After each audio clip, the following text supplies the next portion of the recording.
Hello and welcome to Ready Bet Action, your one-stop shop for all things NFL sports betting today as we dive into Week 10. Joined today by Mike Smith. Eric Dorn is not with us. Before we jump into Week 10 action, where we're going to cover a lot of player props and a couple of games too, just want to remind you that we are partnered up with RotoViz now, so you can find us on their stream. You can also go over to their website and find awesome tools to use for fantasy football and for player props. I use them to come up with some of these that we have today. Lots going on. Week 10, Mikey. Here we are. You ready? Oh yeah, I'm always ready, man. We said yesterday the lack of Eric is going to be good news for us this week, and we're without him again. So we're just going to hammer the whole weekend on both sides. It's good Smith-Schuster. Oh, dude. Good juju. That's what I'm going with. Good juju. I like it. Yeah. That's going to be my, Lewis, my future fantasy name for every league. Yes. So kind of crazy. Did you see the news about ESPN Bet kind of going under? Yeah, they're going with DraftKings now, right? It's because I stole all their money, baby. Oh yeah. That's exactly why. It is funny. Like, I get superstitious with my sports books. So like Caesars had been treating me real well. I've been winning everything on Caesars. And then this year it's been ESPN Bet. That all my money, all my winnings from Caesars have slowly moved to ESPN Bet. But anyway, it's tough out there for these sports books. They're struggling. Anyway, let's talk NFL. There's just so many of them now. Like everybody's money is just getting spread across 5,000 sports books. Yeah, and they're just handing out, like, they're not doing so many like once they've got you, they're not giving you very many bonuses. But to get you, like, they're giving you $200, $300 in free bets. So yeah, but let's talk about NFL. Your Falcons have a big game this week. Kind of tough having to play Indy after Indy's loss. Like, they're going to be dialed in. What else? Talk to me about that game and then any other games that you've kind of got your eyes on, big picture. We don't have as many plays and games as we do player props this week. So I thought maybe we could just start off just talking a little bit NFL. Yeah, no, this Falcons game, I don't know. It's the London games. We talk about it all the time. They're just weird. You never know what to expect. The Colts, obviously, Landon Sauce over there now, like, they just defensively just took a massive step up. I expect a lot of big things out of Kyle Pitts in this game because I think London's going to be blanketed. Pitts is leading the NFL in tight end receptions right now, or in targets, I think it is. And there's three guys that catch the ball on the team. It's London, it's Pitts, and it's Bijan, and that is it. So Penix has been extremely hot and cold. He's either lighting it up or he's ice cold. So with this being in London against as big of a team or as good of a team as the Colts are, I lean to him being cold, but it's London, so you never know what's going to happen. I think it's Germany, isn't it? Isn't it in Germany? Yeah, it is Germany. Yeah, you're right. Because if London was in London, it'd be like Lincoln and Lincoln in college football last week. We'd be all over it. So it's true. But it's London and Germany. So anyway. I'm interested in that New England Tampa Bay game. I think it's super fascinating. The Rams against the Niners. The Niners, man, just with Mac Jones, they still can put wins together. It's been really fascinating. And then that Pittsburgh Chargers game, I think, is secretly fascinating. But obviously, the game we're most excited about is Cleveland versus the Jets. Cleveland versus the Jets, baby. So gross. Oh man. So gross. No, I'm also interested to see what the Ravens continue to do with Lamar back. They made some defensive adjustments the last couple of weeks that seem to be benefiting them. Can the Vikings find a way to win despite poor performance from JJ McCarthy? I mean, they looked good last week against the Lions. They did, but I lean that's an outlier, but that's just me. Yeah, well, since we're there, hey, let's do it. Since we're there, I know you have a play on this Ravens game. It's one of the early kickoffs. Ravens at Minnesota, total of 48.5 points. The Vikings home dogs plus 3.5. Where are you on this one? I'm on the Ravens minus 3.5. I like it at 6.5 too, but we're going to play it at 3.5. I just don't think JJ McCarthy is going to be able to do enough, man. I think the Ravens are in a position at 3-5 where they have to win. They have to pedal to the metal, find wins to make it into the playoffs. That injury to Lamar early in the season really hurt him. And I think they're going to come out with that intentionality and find a way to just absolutely plummet the Vikings here. JJ McCarthy has struggled. That the trade with the Chargers getting, I think it was a Gilman from in the secondary there has really tightened things up for him. And I think McCarthy continues to struggle. I don't think they can do enough on the ground. And I think the Ravens are just going to come out and do their thing because they have to. We saw what happened with the Bengals last year when they got put in that position with a stellar quarterback, and they found a way to do it. And I like the Ravens to do it here. Yeah, I am with you. This is also a best bet for me this week. Ravens -3.5. Of course, I love Lamar. I love that he's back. I also really like that Isaiah Likely and Mark Andrews are both playing well and healthy. Like Likely's looking good again. Zay Flowers, I don't know if he has a great game. One of the props I was flirting with this week was his under. I could just see Lamar doing a lot with his legs in this one, actually. Yeah. I think we see him cut loose. So yeah, I'm on Ravens -3.5 as well. So like that one an awful lot. Let's head over to the Jacksonville game.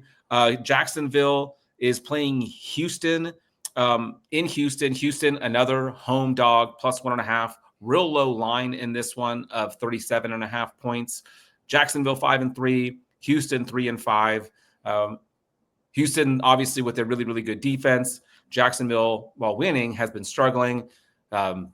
So many injuries to their receiver core. Travis Hunter, obviously, in the IR. It looks like Brian Thomas Jr. is going to play. Now, they did get Jacoby Myers in that trade, but what can we expect from him after just 3-4 days with the team, and then also like travel days to Houston? So love to hear your thoughts. I have a play in a parlay for this one, but I'd love to hear your thoughts on this game before I give mine. Yeah, I also have a play in this game. I'm taking the Jags team total under 19.5 at -113. This team, they shocked me when they came out at the top of the year. They started out hot, but offensively, they've kind of fizzled a little. They haven't scored more than 12 points in the last 2 weeks. They played Houston in week 3 at home in Jacksonville, and they only scored 17 points. Now they're going on the road to Houston. And Houston's only allowed 2 teams to score 20 or more points on the season. That was the Bucs and the Seahawks. This Jaguars team is obviously a very different caliber offense than those 2 guys, at least as of late. With the injuries, with the fresh Jacoby coming over, I don't think it's going to be enough time for him to really make a significant impact this quickly. So I just like the Texans defense here to just do what they've done all year and handle business as they need to. So under 19.5 team total for me. So yeah, seeing that pretty similarly. It's funny. I'm usually the straight better, and you're usually like the parlay guy. Yep. We're swapping it around because I'm teasing the Jags to under 24.5 as part of a parlay. So we're going to take Jags team total under 24.5. As you mentioned, they've only given up 20 twice this year. They've only given up more than 24 once this year, and that was at 27 to the Seahawks. I just don't see them being able to do it again. I'm going to parlay that with the Browns team total under 24.5. So both numbers of 24.5, key number right there at 24. We're going to take Cleveland under 24 facing the Jets. Yes, I know the Jets just traded away a bunch of defensive players. I'm fading Dylan Gabriel anyway. I think that this could be close. I mean, it's the implied team total is real low here because the overall game total is 37.5. Yeah. And the Jets are 2.5 point home dog. So all these games that we're looking at, these unders here, I just fading these offenses feels like the right thing to do. In Houston's case, their defense is really good. So like fading Jacksonville makes sense there. I know the Jets defense is a little bit scary to back in this situation, but they've done a fine job this year defensively outside of like that crazy game against the Bengals where they gave up 39 points to Flacco. Before that, they were giving up, 13 points to the Panthers, 13 points to the Broncos. Yep. Even the Cowboys. I mean, the Cowboys put up 37, but then before that, it was doing okay. So I think this Browns team struggles to score. So we're going to take under 24.5 points, parlayed with the Jags under 24.5, and we get that at -125. What's your next best bet, Mikey? I'll be the parlay guy again. I'm going to go Do it. Bills team total over 25.5 against the Dolphins, with the Patriots team total over 17.5 against the Buccaneers, and get that at -114. The Bills have cleared 26 points in all but 2 games this season. That was against the Pats and the Falcons when we saw them stumble right there back to back in the middle of the season. Now they play the Dolphins, who give up 27 on average, and they've given up 26 or more points in 7 games this season. Division game here, the Bills always come out ready to play in division games, and I just like that to keep rolling here against Miami, who's just been, I mean, they're just bad. You had that nailed in the preseason. So over 25.5 there. And then the Pats, man, the Pats are back. Like, I love watching Drake May play football right now. His downfield shots are so good. I'm very curious to see if Travion finally gets some playing time here with all the news that's come out of the backfield and the Patriots there. But Vrabes just has this team rolling. The Bucks have given up at least 18 points in all but 2 games. That was against the Saints and the Texans, whose offense just flat out sucks. So you have a team that's coming in offensively as good as the Patriots are. They're going to easily score 18 points here. So this is probably my favorite play of the week at -114. Love it. I'm down to just player props left. So Cool. I'll hit you my have last one more. one then. Yeah, give me the LA Chargers team total over 23.5. They're playing the Steelers. And I mean, the Steelers have been streaky defensively. They were real bad, then they got good again, then they got bad again. And then last week, they just absolutely stunned the Colts. I like them to come back to reality here. The Chargers have looked good. Even when Joe Alt was out earlier in the season, they started slow, but they started figuring out ways around it there towards the end of it. They obviously just lost him again. And I don't think it's really going to matter here. I think the Chargers have enough offensive weapons that they can neutralize the Watt pass rush. The Chargers have averaged 29 points over the last 3 games and cleared 24 and 4 straight. I just think they keep rolling here against a really bad Steelers secondary. I love Justin Herbert to go off. Good luck guessing which pass guesser is going to hit this week, but one of the 4 will hit. 2 of the 4 will hit this game. But so there no props there for me at least, but over 23.5 seems pretty easy on this one. Love it. Let's go. Hey, that's your last gameplay, right? For the week? That is correct. Cool. Let's take a real short break for those of you listening over on RotoViz, and then we will be back on the other side with our player props. Boom, we're back. It's that quick. Hey, cool. I've heard that before. Oh, man. That's right. So let's you're talking about the pace of play, I assume, which is a great app, you can use in RotoViz. It's actually one of the ones I look at when looking at totals. When that pace of play, when teams like to play real slow and like drain that clock between everything. Anyway, that's not what we're here for. We're here for some player props. I want to start in the 7:30 a.m. game because if you're going to be up early right before Arsenal kicks off. Oh, Arsenal's on Saturday. Anyway, Tyler Warren, a reason to watch football at 7:30 in the morning, so might as well make a bet on it. Yeah, Tyler Warren over 43.5 receiving yards. Atlanta's defense, Atlanta in general, I think, has been kind of Jekyll and Hyde this year. Kind of difficult to know what to get from them. But one thing I feel very confident in is Tyler Warren's ability to impact this game.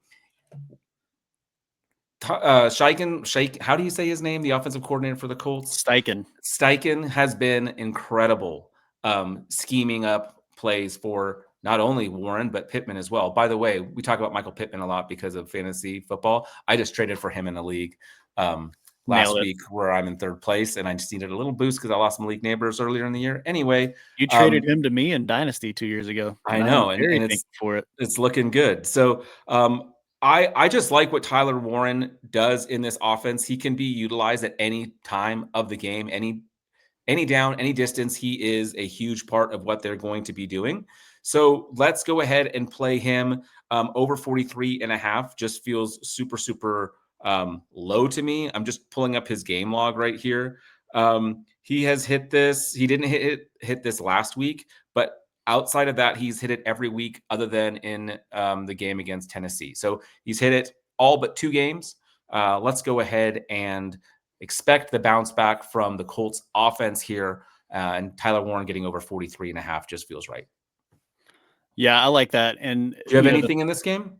I don't, but the Falcons defense has been lights out for a lot of the year, too many positions, but where they're weak at is the tight end position. If you look at the pass matchup rater on the RotoViz and the in-season tools, they've got the Falcons at the sixth worst team against tight ends of actual over expectation. So love that. Cool. I'm going to go with, let's go Quinshon Judkins. We'll start there. Anytime touchdown. We talked about how bad Dylan Gabriel is. We talked about the trades that the Jets have given up. Losing one of the best interior defensive linemen in the league is a massive hole to fill, and they were already giving up 4.5 yards a carry. I just think the Browns are going to ride Judkins in this game because they know that Dylan Gabriel is not the answer. The Jets are giving up a rushing touchdown per game right now as it is. So do that with the amount of workload Judkins is going to have. He's the only running back that's getting red zone touches, specifically 5 zone touches. So I love him to score here at minus 135.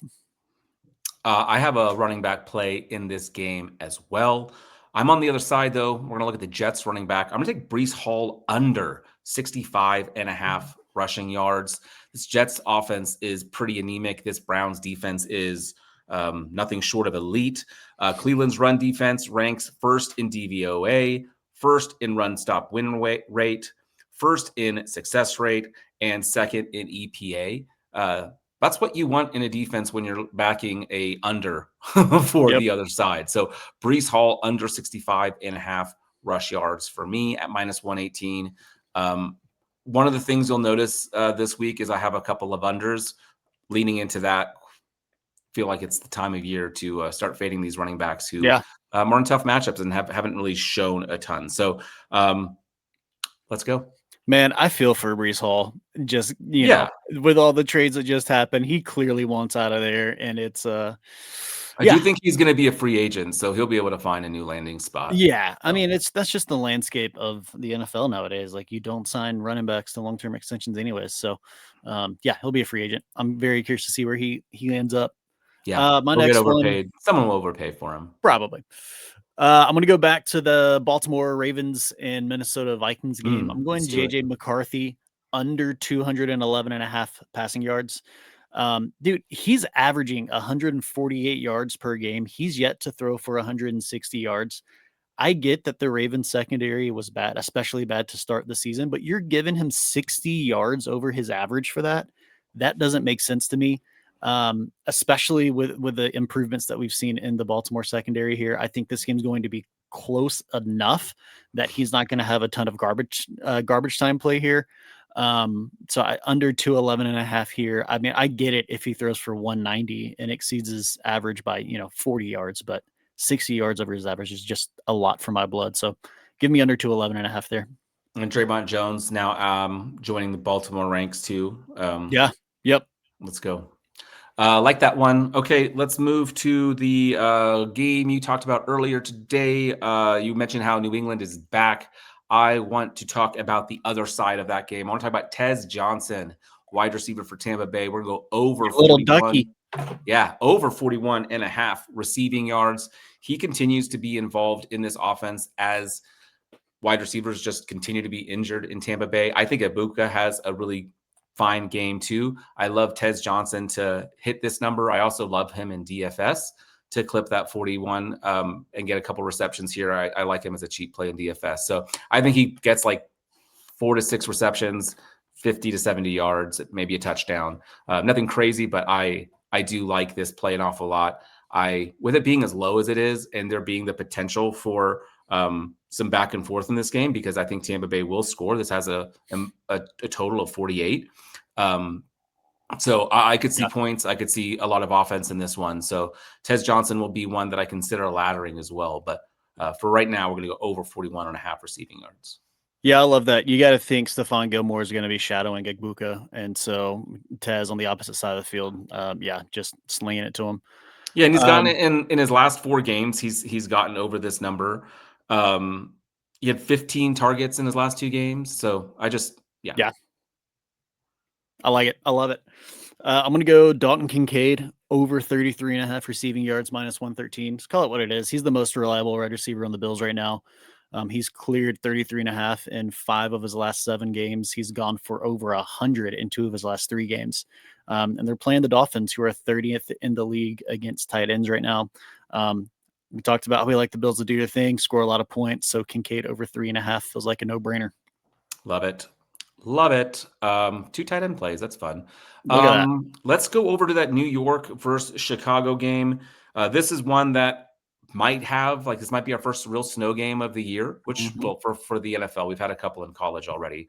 But I was excited about this game for DFS, like, because Dart has been so freaking good. He's like top 5, and he's always cheap. I'm a little bit nervous with that potential for snow. What's going to happen? Well, I still like Jackson Dart. I still think he's going to have an impact on this game. He has hit this prop in 5 out of his last 6 games and in 4 straight. We're going to take Jackson Dart anytime touchdown at plus 200. Love that. So yeah, it doesn't count if he throws it. He has got to run it, or hey, maybe we get a Philly special and he catches it. There you go. Jackson Dart with Scadaboo out, they're looking for ways to score. Jackson Dart has shown that he is not only willing, but he wants to run the ball when he can, and he is not going to slide. If he is near that end zone, he is going to fight for it. So give me a Jackson Dart anytime touchdown plus 200. Love him in cash because he's cheap for DFS. Yeah, let's go. Yeah, I love that. I'm looking at his rushing prop now. Well, it's a little rich for my blood. It's at 40. Which I think he's been hitting that too, though. Like, he's been running. Like, that's, yeah. There's a reason it's that high, you know? There's a reason why he's like, I think he's the number 3 fantasy quarterback over the last 5 games. And that's why he's running the ball. We'll stay in the same game. I'm going to go Kyle Monangai over 40.5 rushing yards. We unfortunately tried to make a Swift play last week, and then within 6 hours of us posting the show, Swift was out for the game. So we're going to go Monangai. Swift still battling the groin injury. He's saying he's going to be good to go, but then earlier in the week, they brought in 4 running backs for tryouts. That's not a good sign for his health. What do you mean? Yeah, right. Can you help explain this to me using, like, you know, that gif from Charlie and Always Sunny in Philadelphia with, yeah. If you're a fantasy footballers fan, he is on what is it, groinindex.com. Funny. But yeah, man, it's, even if Swift is healthy, he's not going to have a full workload. 100%. 2 of the last 3 games, Monangai has averaged over 6 yards a carry. So if he's going to do that again, he only needs 7 carries, and they're playing the worst defense against the run in the National Football League. So if Swift plays, I think he has a great game. With Monangai still having a great game, over 40.5 yards is easy. He's already hit this multiple times this season with Swift also playing at 100%. So this is, I think this is my favorite prop of the week. I don't know. I feel like I've already said that too, but yeah, I love this one a lot. I'm right there with you. I had him in almost every lineup in DFS last week. It was just a free square. Oh, yeah. I think he has shown that even if Swift is back, he's going to continue to get a part of this workload. Yeah. I shit you not, Mikey. 3 or 4 weeks ago, I had a dream about Kyle Monangai. And so I've been like looking for reasons to start him in DFS, and then Swift got injured, and lo and behold. But he was already starting to, and this is just, I have actually not researched this. This is just anecdotally me watching Red Zone, having Swift in a lineup a couple of weeks ago and being like, why is Kyle getting these high value touches? You know? So I mean, it's been in the works. I've been sitting on him in 3 of 4 fantasy leagues because of that. Yeah. And he's had over 40% of the snap share in the last 3 games. And he increased basically by 5% every week since week 1. So he's been slowly getting the work anyways. And how do you, and if it is a snow game, I love that for rushing yards. And also, even if Swift is back, like, even if you want to ease him into the offense, Monangai has shown that he deserves touches. Like, we talk about how targets are earned for receivers, touches are earned for running back. So I think regardless, we see him involved in this game. I love that. Let's see. I'm trying to stay in somewhat order here. So before we go to the Sunday night game, I have an early morning play for you in that New Orleans Carolina game. Carolina is just sneakily one of the surprises in the NFL this year with a 5-4 record. That is not anything I expected. I did not think they were going to be near this good. Now, they have shown that when they play elite offenses, they really can give up some points. I don't consider New Orleans with Tyler Shuck to be that. I'm going to take Alvin Kamara under 38.5 rushing yards. He hasn't hit this since September. He didn't hit it in October. He didn't hit it last week. So it's been a while since he's been highly efficient running the football. I don't think that happens against this really good Carolina defense. We saw what they did last week to Green Bay. Give me this at minus 115. I think Kamara could still be utilized in the receiving game. Like, I don't want to touch that side of things, but under 38.5 rush yards just feels like a sadly winnable bet. And sad to see it. He's averaging only 8 carries a game over his last 5, with his snap share down to right around 50%. They're slowly working him out of the backfield because he is aging and his efficiency has completely tanked. Even since the start of the year, he's down to like 2.2 yards a carry. So, stop agreeing with me, Mikey. This is looking scary. I'll be telling you, that's for dang sure. Nice. I stole this one from the Fantasy Footballers, by the way. Heck yeah. Their DFS podcast is really, really good. They give a couple prop bets. This was one of them, so I stole it from them. But we've actually had Kyle on the show before. A good dude, friend of the podcast. Go check out their DFS show. It's where I go for my tips and tricks for my lineups for the week. So check them out. They're just a fun listen to. They're entertaining. Yeah. My last one, I'm going to go with a prop parlay here. I'm going to combine Dillon Gabriel under 1.5 touchdowns with Matthew Stafford 2+ touchdowns and get that at plus 100. We've talked about how much we don't like Dillon Gabriel already, so I'm not going to be a broken record there. Judkins is just going to carry the game. And then Stafford's thrown for 2+ touchdowns in all but 2 games. Last time he plays the Niners. Last time he played the Niners, he threw for 3. I just think the Niners are still too banged up. But I think, Mac Jones has the offense rolling enough that Stafford's going to have to score the football. Kyron is a very inefficient red zone runner, so they are throwing the ball in the red zone more than they're running it. I like that to continue here. So give me that at plus 100. Love it. I have one more play as well. We're going to go to the Sunday night game. Justin Herbert over 20.5 rushing yards. He's hit this in 7 of 9 games this year. He's averaging 43 rushing yards a game. Pittsburgh, when they have gone up against mobile quarterbacks like Drake May and Justin Fields, they both eclipsed 45 rushing yards each. Herbert only needs half of that. He had 30 on one rush last week, I think. So Justin Herbert has been way more mobile this year, excuse me. I anticipate that to continue. So over 20.5, it was at 19.5. So get this now, because this will probably get up to 24 before the end of this recording, really, because anyone listening live is live betting the hell out of it. No, I do expect this to climb. And in general, if you're betting an over, I like to bet those earlier in the week because they tend to get steamed up closer to game time. And so you can get like 3 or 4 points of value or yards. Unders aren't always the same depending on the player. If you're kind of taking a contrarian side, sometimes I like to wait because the number will climb and then you can get it lower. However, with like a Breece Hall under going against Cleveland Browns, I anticipate this number to drop. So as we're on the under, I would play this sooner than later because this will probably get down to like 61, 62 by Sunday. Yeah, prime example of that. My JJ McCarthy under yesterday morning, it was at 206. So in 24 hours, it's 6 yards. So cool. I mean, if you want to wait on that one and bet that Sunday morning, do that too. Yeah. Well, before we run it down, just a reminder to please like, follow, and subscribe. If you're catching us on YouTube or the Ready Bet Action feed, do follow us over on RotoViz. If you're on RotoViz, go check us out over there. We do college football, NFL, and we have some soccer episodes every once in a while. My play of the week, because we don't have time to do a soccer show, we're going to moneyline parlay Chelsea against Wolves. Wolves sucks, so we want Chelsea, and then we're going to take Arsenal versus Sunderland. Sunderland, the surprise team of the year, but Arsenal has only given up like 3 goals in all competitions so far this year. So Arsenal, Chelsea, moneyline parlay, you get that at like minus 120. Ooh, I love that. All right. Thank you for getting to this part of the show. We are going to run it down. I will start with my 2 plays and then give it to you, Mikey, we're going to start with the Ravens -3.5 at the Vikings at -115. Then we're going to parlay Jaguars team total under 24.5 with the Browns team total under 24.5, and we get that at -125. Love it. I'm also on the Ravens -3.5 at the Vikings. Give me the Jaguars team total under 19.5 at -113.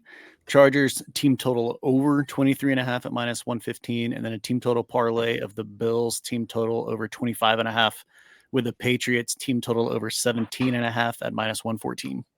I love it. We've got a lot of player props to get to. I'm going to go with Tyler Warren over 43.5 receiving yards. Tez Johnson, Tampa Bay Buccaneers wide receiver, over 41.5 receiving yards. Justin Herbert over 20.5 rushing yards. We're going to take a Jackson Dart anytime touchdown at +200. Then we're going to take 2 rushing unders. We're going to take Kamara under 38.5 rush yards and Breece Hall under 65.5 rush yards. And I've got J.J. McCarthy under 211.5 passing yards. Quinshon Judkins anytime touchdown. Dalton Kincaid over 33.5 receiving yards. Kyle Monungai over 40.5 rush yards. And then wrapping up with a parlay of Dillon Gabriel under 1.5 passing touchdowns with Matthew Stafford 2+ passing touchdowns at +100. I love it. I love it all so much. For Mikey, I am Stefan Lecote. Thank you for following along with Ready Bet Action. We appreciate it. Don't forget to eat your broccoli and enjoy all the football this weekend. See y'all.